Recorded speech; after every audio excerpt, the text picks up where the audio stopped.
Sa tahanan, ang ina ang tinatawag na ilaw, ang ama naman ang haligi. Ano naman ang mga anak?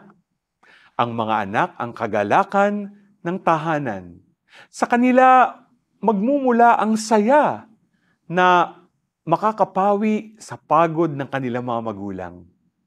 Sa ating gospel, mababasa natin ang pamosong parable of the prodigal son. Masasabi natin na hindi naman naging source of joy ang bunsong anak dahil sa kanyang pagtalikod sa ama, sa kanyang pagkakasala. Pero siya'y bumawi. Naging source siya ng joy dahil sa kanyang pagbabalik loob. Mga ka-G, let us give justice to our parents by being the source of their joy. Huwag na magpasaway. Alagaan naman natin sila tulad ng pag-aaruga nila sa atin. Di man natin matumbasan ang kanilang mga sakripisyo para sa atin.